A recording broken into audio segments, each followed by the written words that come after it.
Bonjour à toutes et à tous et bienvenue pour cette nouvelle vidéo 2. Vous avez suivi les vidéos, je vous ai parlé du de la première tribune des premiers généraux, celle de début avril, la seconde. Et là, un nouveau texte a été publié.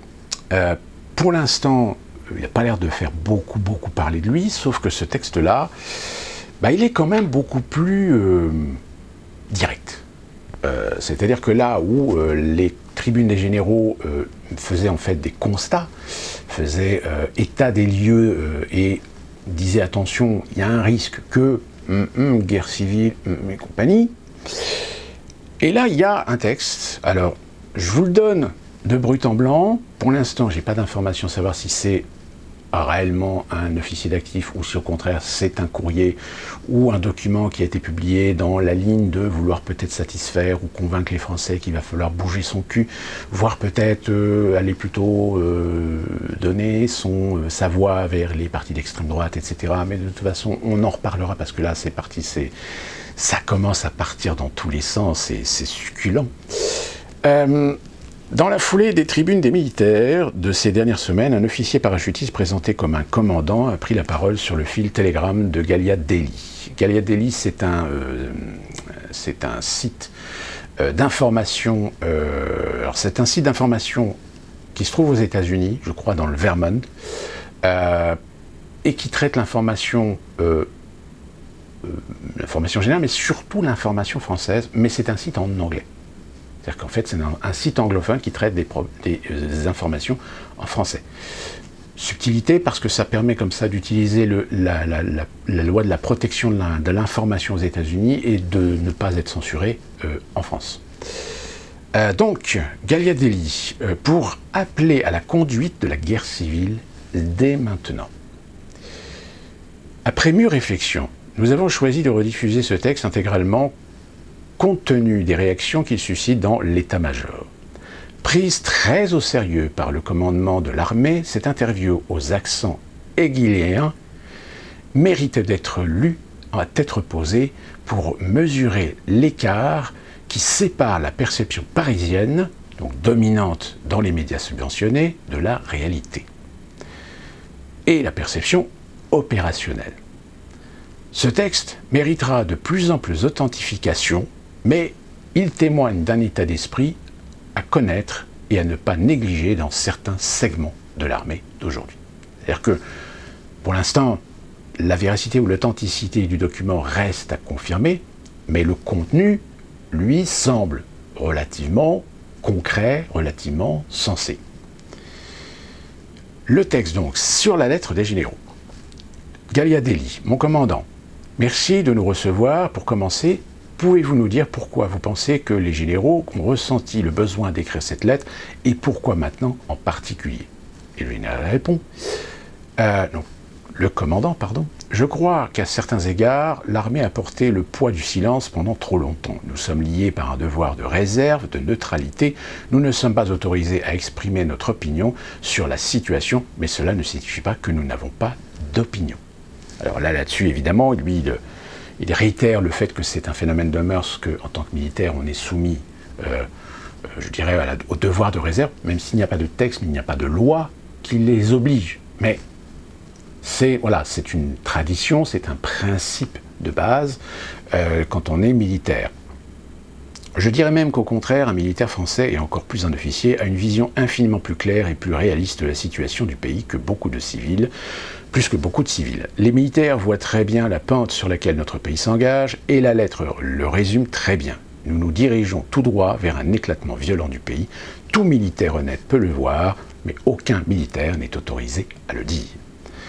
Comme je vous l'avais dit justement sur les vidéos concernant ces fameuses tribunes, très souvent, les militaires sont souvent issus de milieux sociaux qui aujourd'hui sont confrontés aux problèmes économiques et sociaux. Donc même au sein même de leur famille, ils ont souvent des liens et des expositions à la réalité qui leur confèrent de savoir de quoi ils parlent et donc de légitimer leur façon de penser. Quand on est le gardien d'un pays et que l'on est chargé de protéger sa tranquillité et son avenir, c'est une véritable torture de ne pas avoir le droit de tirer la sonnette d'alarme. En nous demandant de nous taire, la République nous demande de nous taire comme un père qui verrait ses enfants avaler du poison mortel. Cela faisait quelques années, quelques décennies même, que les militaires se taisaient, mais maintenant, je pense que c'était trop, il fallait que ça sorte. Pourquoi maintenant, précisément? Est-ce la cause d'un changement profond de la société qui nécessiterait de s'exprimer? Bonne question, je ne le pense pas. Je crois que c'est précisément parce que tout devrait changer, mais que rien ne change, qu'il était nécessaire de s'exprimer. Nous sommes au bord de l'abîme et rien ne change. Le journaliste pose la question. Le contenu de cette lettre vous semble-t-il trop alarmiste, extrémiste, exagéré? Que pensez-vous de la substance de leurs propos? Le commandant répond en un mot, prophétique. Cette lettre est froide et prophétique, et c'est pourquoi elle est dérangeante. C'est mon analyse personnelle, mais je vois que la partie de la lettre où nos anciens parlent de la guerre qui vient et des milliers de victimes qui vont s'accumuler est la plus frappante et la plus inquiétante. Car, d'une certaine manière, cette lettre nous invite à faire un saut dans le futur, à former cette vision.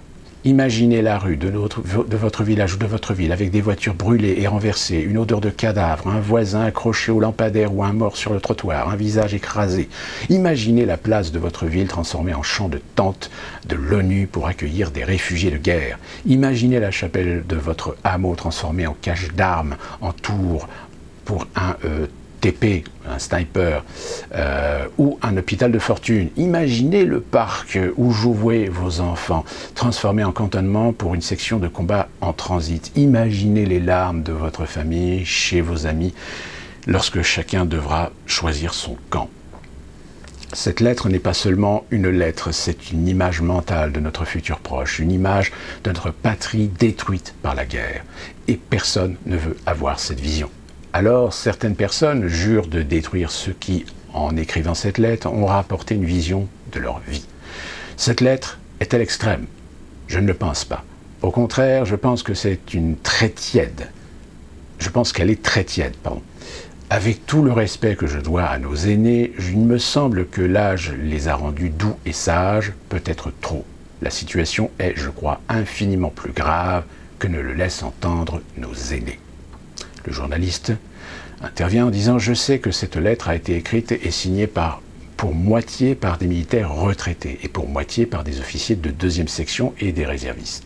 On peut donc se demander si le contenu de cette lettre représente une vision isolée de quelques vieux soldats ou si cette vision est partagée au sein de l'armée active. » Et en effet, tout est une question de perception selon le positionnement que l'on est en tant que militaire, soit militaire d'actif, militaire à la retraite, et même au sein militaire retraite et militaire à l'actif, certains ont connu plus que d'autres des situations de conflit, ont été dans des opérations et ont été en contact de civils dans des guerres, et donc sont parfaitement conscients des comportements et des attitudes qui peut y avoir, même si ces comportements et ces attitudes, nous les avons connus en notre temps en France, mais aujourd'hui, ceux qui ont été les témoins de cette époque trouble, aujourd'hui sont en train de disparaître.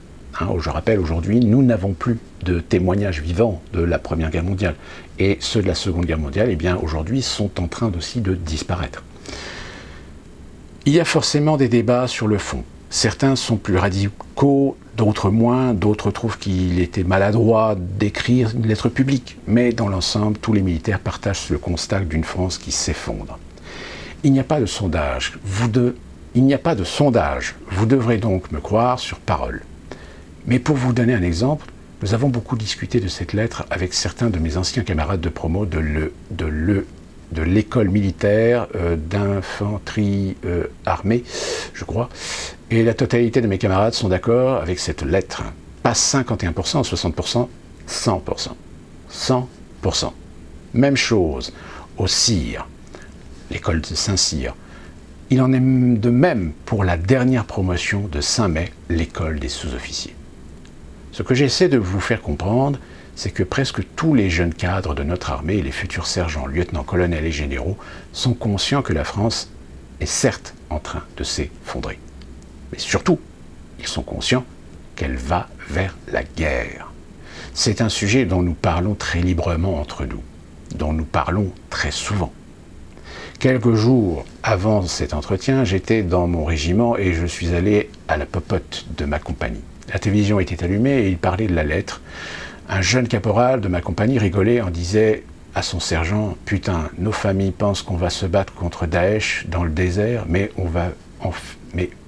en fait, on va finir dans un VBCI, donc c'est un blindé, véhicule blindé dans les Yvelines. La bataille de nos vies va être la bataille de la France. C'est anecdotique, mais je pense que cela représente bien le sentiment d'une grande partie des soldats français. La bataille de notre vie, ce sera la bataille de la France. Vous trouverez forcément des gens, soldats et officiers, qui ne sont pas d'accord avec cette lettre. Dans une armée de 300 000 hommes, c'est statistiquement évident, mais je répète mon propos.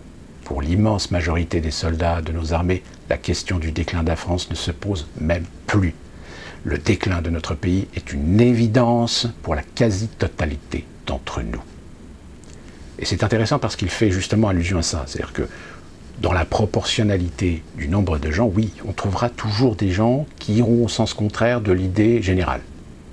Et que médiatiquement, politiquement, ce sont ces gens-là qu'on va mettre en avant pour dire, voilà, vous voyez, l'armée ne pense pas ça. Et forcément, on va servir l'intérêt d'essayer d'amoindrir, d'essayer de discréditer un discours qui, en réalité, est partagé au moins par plus de la moitié d'une corporation. Les généraux qui ont signé cette lettre sont-ils influents et écoutés? Point d'interrogation. Ont-ils une emprise ou une influence sur les soldats français? Le commandant répond non, absolument pas. La plupart des militaires sont déjà incapables de nommer leur chef de corps ou leur chef de BOI. Les militaires ne connaissent pas la plupart des généraux et des officiers qui ont signé cette lettre. C'est logique et c'est très bien comme ça. Comme je l'ai dit, l'objet de cette lettre n'est certainement pas un appel à l'action dirigée contre les soldats. À l'exception de quelques députés malhonnêtes, je pense que personne ne le croit. Cette lettre est un appel à l'action dirigée vers les politiciens. C'est aussi un appel de la prise de conscience adressée au peuple français. Et c'est pour ça d'ailleurs que ça a défrisé pas mal de gens dans les milieux culturels, intellectuels, politiques, sociologiques,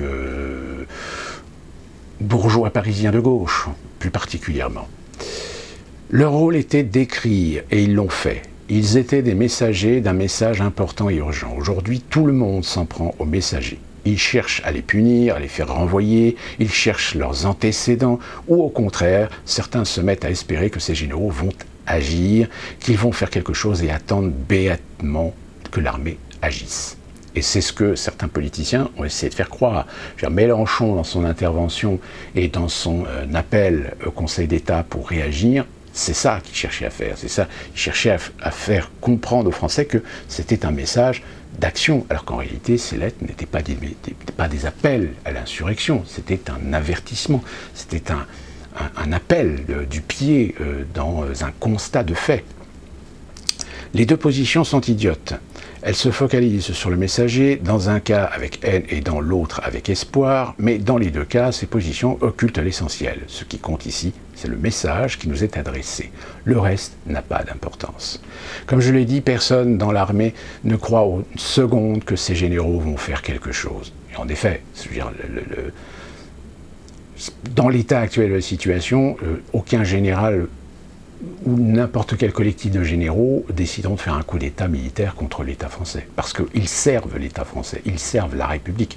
Donc ils ne vont pas se mettre contre la République, si ce n'est peut-être contre des gens qui sont élus, mais on n'en est pas à un point de déliquescence pour que finalement les militaires finissent par agir. Et comme je l'ai déjà dit dans une précédente vidéo, moi ma conviction personnelle, c'est que si les militaires agissent, ils n'agiront que sous les ordres d'un comité de salut public civil, c'est-à-dire qu'ils se mettront sous les ordres d'une organisation civile. Ils ne prendront pas le pouvoir, comme c'est le cas dans certains pays.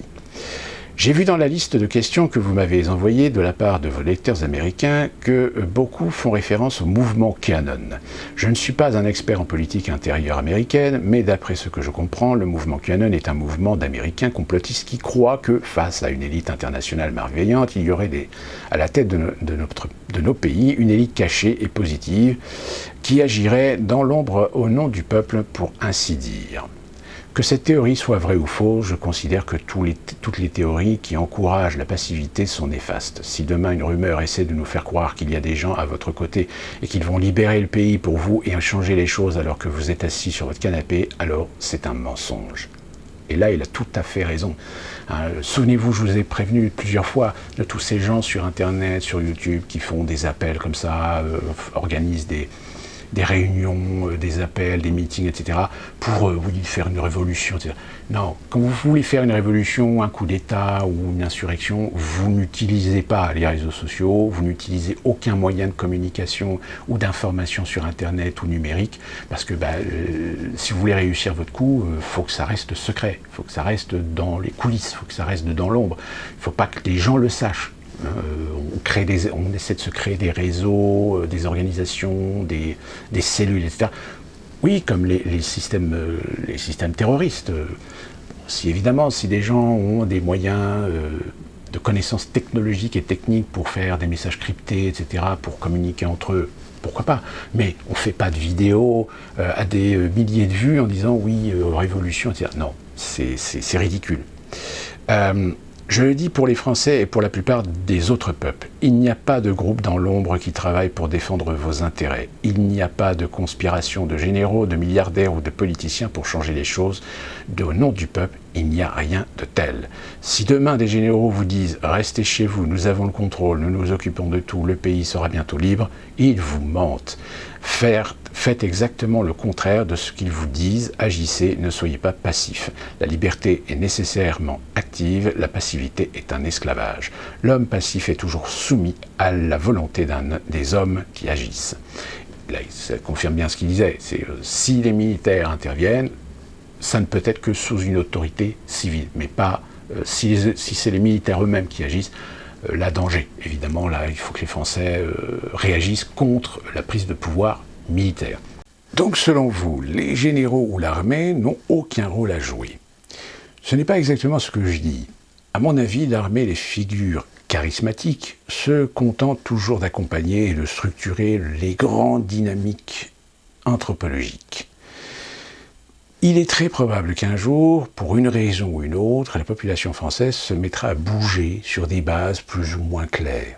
Et il est très probable qu'à ce moment-là, une fois la fenêtre d'opportunité ouverte, l'armée en profitera et pèsera de tout son poids d'un côté ou de l'autre. Et c'est vrai que si demain, une corporation, un collectif d'individus suffisamment en nombre décide d'agir, l'armée est toujours décisive sur l'issue d'une situation. On se souvient des différents, dans les années 90, conflits, problèmes qu'il y a eu dans un certain nombre de pays.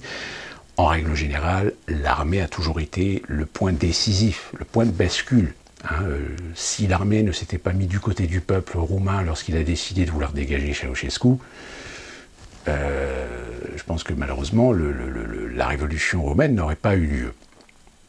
Tout comme d'ailleurs le coup d'État qui avait eu lieu en Russie, ayant amené l'arrestation et la mise en demeure de Gorbatchev, ce putsch, finalement les militaires ont fini par faire demi-tour, c'est-à-dire n'ont pas accepté de se mettre aux ordres des putschistes et finalement se sont mis du côté du peuple avec Eltsine, etc. Mais je doute sincèrement que l'armée puisse avoir un quelconque rôle de leader. Pas plus il y a 100 ans qu'aujourd'hui. L'armée aura un rôle à jouer, peut-être même un rôle décisif, mais vous ne devez rien attendre de l'armée. Vous ne devez rien attendre de ses généraux pour le moment. Et là, il a parfaitement raison. Faute à ceux qui voudraient nous faire croire qu'en France, on pourrait éventuellement connaître des révolutions, des putschs militaires, comme dans certains pays en connaissent, comme récemment nous avons pu voir en Birmanie. Or, malheureusement, il faut savoir que les militaires, les généraux sont généralement des gens quand même cultivés, assez intelligents pour savoir qu'ils ne peuvent pas se permettre de prendre le pouvoir, sinon ils risquaient de se retrouver très rapidement avec une guérilla urbaine contre eux dans la plupart des grandes villes françaises. Je sais que c'est dur d'entendre, on aimerait penser que quelque part, des vieillards sages et paternels veilleraient sur nous, mais pour l'instant, ces soldats qui ont signé la lettre ont joué leur rôle. Ils ont parlé au nom des soldats d'actifs, ils ont alerté les Français. Le rôle s'arrête là. La balle est maintenant dans le camp des Français. Quand je dis Français, c'est tous, c'est à la fois le peuple français, mais aussi les responsables politiques et ceux qui sont aux affaires. L'acteur principal du prochain acte, ne sera pas l'armée, ce sera le peuple français. Ce sera vous, l'armée la plus puissante de France, c'est vous, une coalition de 67 millions de civils. Et ensuite, l'interview continue alors là par contre sur des thématiques. De toute façon, je vous mettrai le lien de cette interview, de cette lettre, où en effet, le responsable militaire, ce commandant, met en évidence ce dont on a déjà parlé, ce dont on a déjà vu, lu, et ce dont je vous ai déjà parlé, et en ce qui concerne l'idée de guerre civile. Alors là, le journaliste lui dit « Vous êtes donc convaincu qu'il y aurait un conflit violent en France ?» Certains parlent de guerre civile, d'autres de guerre raciale. Quelle est votre position? Je pense que le terme guerre civile est très problématique. Et là, en effet, il a parfaitement raison.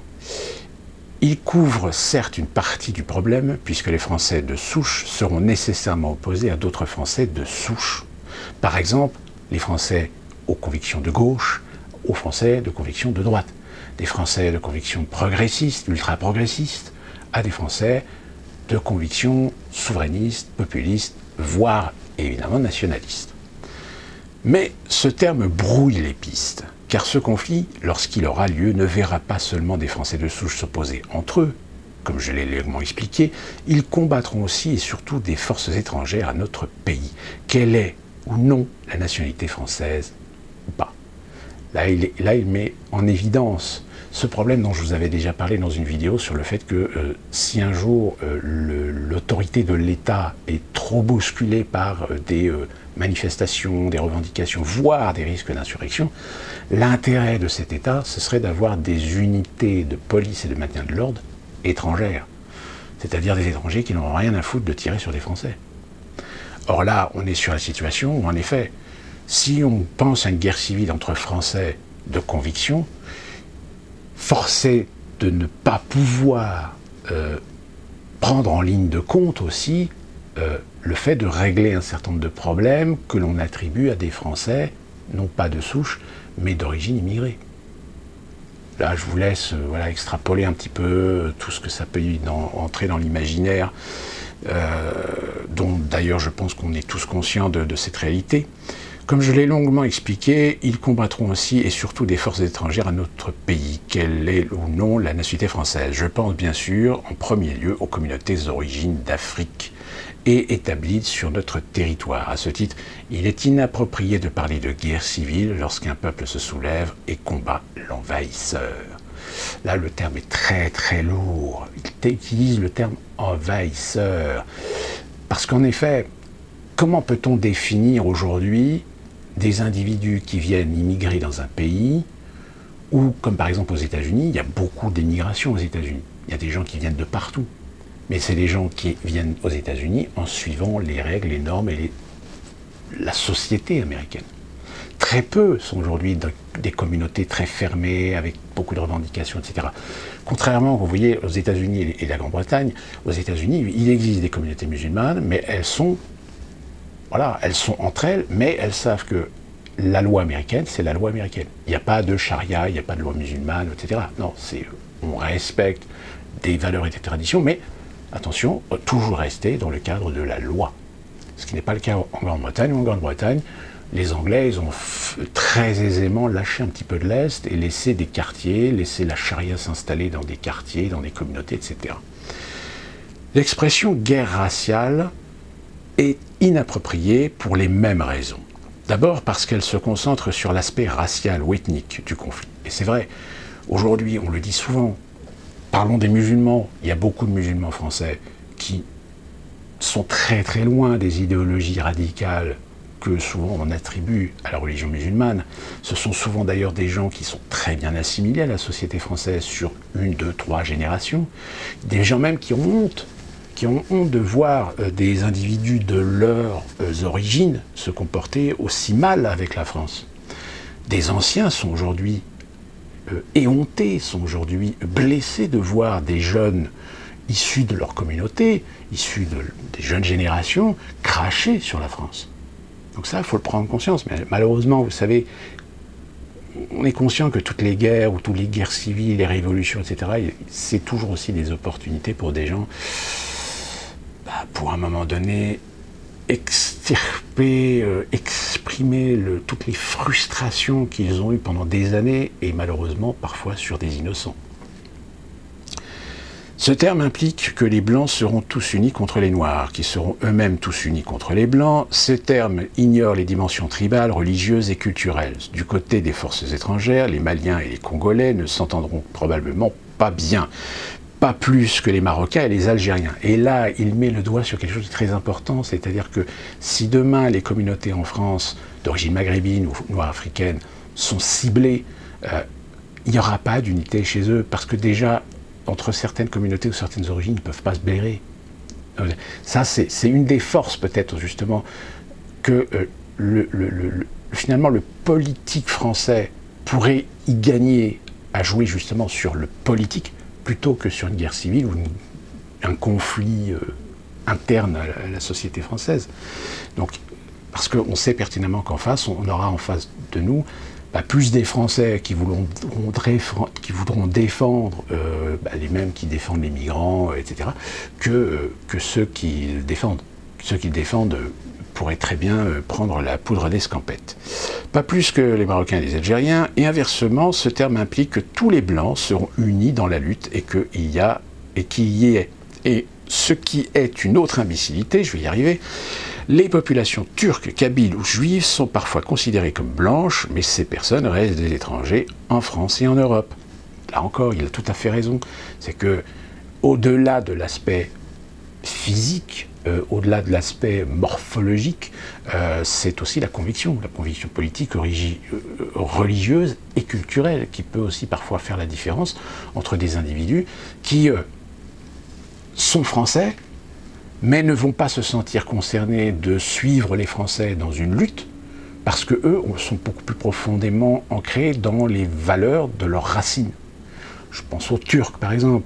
Les gens français turcs sont souvent plus fiers d'être turcs que d'être français, même si ça ne leur retire en rien la nationalité française et le fait qu'ils sont tout à fait respectueux des lois françaises, qu'ils se comportent comme de très bons citoyens français, etc. Mais c'est ce qu'on dit souvent, d'âme et de cœur. Il y a deux choses. Les populations turques, kabyles, de même au sein des Français de souche, on verra des luttes internes, des luttes entre fractions, entre Français de souche, de gauche et de droite, d'extrême droite, d'extrême droite ou d'extrême gauche, ou Français religieux et laïcs. Et oui, c'est vrai que malheureusement, on a bien vu récemment un exemple de Français laïcs, un peu trop laïques, voire extrémistes laïques, se prendre à des religieux. Aujourd'hui, le contrôle physique semble être une condition sine qua non pour sécuriser votre position, mais ce n'est pas ce qui se permet de gagner la guerre. La guerre se gagnera ailleurs que sur la ligne de front, même si la supériorité militaire est une nécessité. Et la preuve en est, c'est qu'on a un exemple à l'Est d'un conflit, d'une guerre civile, qui est l'Ukraine. L'Ukraine aujourd'hui, ça se tire des missiles, des bombes, etc., mais c'est un statu quo. On est dans une position complètement immobilisée. Pour le dire plus clairement, il me semble évident que les Français de souche contrôleront de facto la grande majorité du territoire avec une facilité déconcertante. Mais cela ne signifie pas que la guerre sera gagnée. Dans ce genre de guerre, contrôler son territoire est nécessaire, mais la victoire s'obtient d'une autre manière, en mobilisant sa population et l'opinion internationale afin de trouver la légitimité pour enlever définitivement le caillou de la chaussure, purger ses institutions et normaliser son nouveau régime en tissant des liens avec l'étranger. Ça, c'est sûr. Je pense que la relation internationale, au bout d'un moment, c'est quand on commence à créer un conflit, savez, dans les relations internationales, elle n'est pas forcément un parti pris. Le seul parti pris qu'il y a, c'est de savoir si les intérêts relationnels qu'on a avec les voisins européens, voire des relations avec des partenaires internationaux, seront inchangés. C'est-à-dire que même s'il y a quelques valeurs qui changent, les intérêts seront toujours les mêmes. Même si on peut perdre éventuellement des conflits d'intérêts, mais vous savez, la géopolitique et la diplomatie, est-ce qu'elle est? On a bien vu ce qui se passait avec Donald Trump, hein. Tout le monde lui crachait dessus, mais quand on était en réunion avec lui, c'était copain-copain, on serre la main, je te fais le grand sourire, etc. Enfin, voilà, vous voyez, c'est très hypocrite. La question qui va se poser est en effet la suivante. Jusqu'où la population française est-elle prête à aller pour garantir sa survie et l'avenir de ses enfants? C'est là que le pays sera divisé entre ceux qui sont prêts à tout et ceux qui veulent fixer des limites plus ou moins strictes. C'est ce débat qui fera durer le conflit. Et là, il a parfaitement raison. C'est-à-dire qu'à un moment donné, s'il n'y a pas une autorité, s'il n'y a pas des gens pour mettre le point sur la table, pour dire, bon, écoutez, on ne peut pas donner tout à tout le monde, on ne peut pas avoir le beurre, l'argent du beurre et sur la crémière, donc il y a des moments, des consensus à faire. Donc si on veut préserver un pays, sa république, sa souveraineté, ben, je suis désolé, il y a une orientation, il y a une ligne à suivre. Tant pis si cette ligne va aller au détriment d'une minorité de gens, mais on va servir l'intérêt de la majorité. Et ça, malheureusement, c'est un discours qu'on n'entend plus du tout. On est dans des discours très consensuels, très clientélistes. Donc voilà, c'est ça qui nous manque aujourd'hui. C'est quelqu'un qui est capable de mettre le point sur la table en disant, attendez, nous, on ne peut pas tout avoir, on ne peut pas tout faire et satisfaire tout le monde. Donc notre ligne, c'est ça. Maintenant, s'il y en a, ça ne leur plaît pas, bah, va falloir faire avec. Et puis si il y en a qui sont des Français ou des étrangers naturalisés ou des Français avec des origines beaucoup plus fières, etc., on prend l'exemple souvent des musulmans. Hein. Si vous êtes un musulman qui veut pratiquer la religion beaucoup plus rigoriste, etc., bah, excusez-nous, mais il va falloir que vous changiez de pays, mais que la France ne vous conviendra plus. Et ce discours qui vont dire, oui, mais moi je suis français, j'ai tout autant le droit de... Oui, bah, dans ce cas-là, comportez-vous en tant que Français. Mais vous êtes un Français de cartable, pas de cartable, mais de cartable. Vous êtes un Français, ce qu'on appelle un Français de papier, mais dans votre comportement, dans vos attitudes, dans vos discours, dans vos opinions, dans vos pratiques, vous êtes très très loin d'être un citoyen français respectant les lois de la République. Hein, c'est un peu le cas d'ailleurs de toute façon, hein, c'est comme ici aux États-Unis, vous avez beaucoup de gens qui prennent la nationalité américaine, mais qui n'ont absolument pas du tout l'esprit américain. Ils prennent la nationalité américaine parce que c'est pragmatique, on va dire. Mais c'est comme des fois en France. Hein. En France, vous avez des gens qui ont la nationalité française. On leur dit, oui, alors surtout par contre, ce qui serait bien, c'est que vous appreniez le français quand même. Hein, et qui en réalité parlent un français très approximatif. Et pourtant, ils sont français. Alors que la France est quand même le pays où la langue officielle, c'est le français. Contrairement aux États-Unis où il n'y a pas de langue officielle. Je vous l'ai déjà expliqué. Hein. Très honnêtement, il est difficile d'imaginer à quoi ressemblerait ce conflit. Il y a une infinité de possibilités, il s'agit d'un ensemble de paramètres assez ahurissants à maîtriser, et dans tous les cas, il s'agit d'hypothèses. Mais, après plus de 5 ans de réflexion sur ce sujet, nous sommes arrivés au scénario qui nous semble le plus réaliste, du moins notre point de vue. Nous voulons expérimenter sous la forme d'un wargame accéléré, donc simulation théorique, sur une douzaine d'heures avec une équipe bleue, une équipe rouge, des observateurs. La partie militaire de ce scénario, la guerre elle-même, ne présente aucun intérêt puisqu'il s'agit d'une pure spéculation. Mais en revanche, la partie antérieure, le déclenchement, me semble important à partager. Je vais essayer de résumer simplement nos pensées. Alors, comment tout cela commence-t-il ? Et là, donc, il décrypte un peu son scénario. Alors, je ne vais pas tout vous lire parce que je vous invite à aller lire ce texte-là directement. Donc, on a bien là quelque chose qui est quand même assez intéressante sur ce commandant hein, qui dit les choses un petit peu plus ouvertement, un petit peu plus précisément sur cette question. Et puis un autre texte aussi que je vous mettrai, qui est aussi sur le lien, qui est La République face à la guerre civile. Quelles alternatives? Pareil, encore une fois de plus, hein, ce sont des propositions qui sont faites par Antonin Capana sur autochtonisme. Je vais y arriver. Donc la question, voilà, oui. même si là, pour l'instant, on est en train, comme je vous l'avais dit, de faire la chasse un petit peu aux sorcières sur ces généraux, ça n'empêche pas que la situation est telle qu'elle est explosive. Tellement explosive que même des politiciens aujourd'hui reprennent un petit peu cette idée. Alors, on parle de guerre civile, certains sont convaincus qu'il va y avoir une guerre civile. Je vous rappelle, sur une vidéo, j'avais parlé du raccourci qui avait été fait sur l'intervention de Maréchal Le Pen qui disait que de toute façon, s'il y a guerre civile, c'est nous qui allons gagner. C'est nous, enfin, on sait qui on va gagner, le on, c'est qui le on, on se doute bien qui ils sont, sans jugement de valeur extrême droite, etc. Mais là, ce texte-là est très intéressant parce que finalement, ce militaire lui met bien aussi le doigt là où ça fait mal. C'est-à-dire le fait qu'en France, on a, sur ces 40 dernières années, tout simplement laissé faire.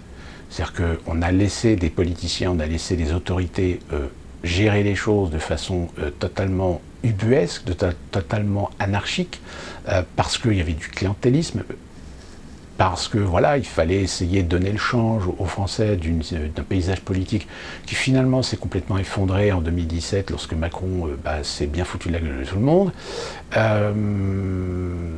Donc voilà, la fragilité même d'un État, la fragilité même d'un pays, c'est quand tout d'un coup les institutions ne fonctionnent plus, que le système judiciaire ne fonctionne plus, que l'autorité de l'État ne fonctionne plus, qu'en plus de ça, on a mis en place des gens qui sont incompétents ou qui sont des opportunistes, des gens très cupides, très arrivistes, etc. Donc là oui, il y a péril en la demeure, mais ça date pas d'aujourd'hui, on le sait depuis très longtemps, c'est quelque chose qui est venu progressivement. Mais comme malheureusement les médias ont pris tellement de place, les réseaux sociaux ont pris tellement de place aujourd'hui dans l'information, dans la circulation de l'information, que beaucoup de gens aujourd'hui ont une vision très tronquée des choses et sont parfois très loin des réalités.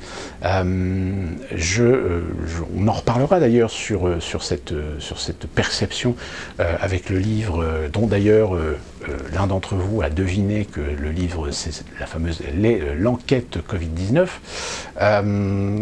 qui justement met sur la table le fait que Melinda Gates et Bill Gates, tout d'un coup, ont découvert ce que c'était que la misère. Vous voyez, c'est bien ça. C'est des gens qui sont très fortunés, qui, pour se donner bonne conscience, en créant des fondations, en essayant d'aider leurs prochains, etc., tout d'un coup, un jour, ont découvert que dans l'Inde, au Bangladesh, au Pakistan, il y avait des enfants qui vivaient dans la rue, quasiment à poil, au contact de plein de saloperies, etc. Ça existe. Ah, mon Dieu. Ben oui, ça existe. Et pas que là-bas. Aller dans les favelas du Brésil,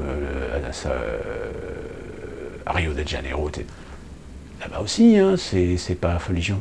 Aller dans certains pays d'Afrique, là-bas aussi, hein, c'est pas folichon. Mais tout d'un coup, je veux dire, dans les années 90, fin des années 90, tout d'un coup, Melinda et Bill ont découvert la misère. Ah là, tout d'un coup, évidemment, alors là, ça les a motivés à vouloir aider. Mais de toute façon, on en reparlera dans cette explication concernant ce livre, très intéressant. Donc voilà, je voulais vous présenter un petit peu ce texte-là, et allez lire ce texte, n'hésitez pas à dire ce que vous en pensez sur les commentaires. Alors évidemment, attention, ce n'est pas un mode d'emploi, hein, c'est tout simplement des réflexions sur ce qui est potentiellement possible, de ce qui est du fantasme.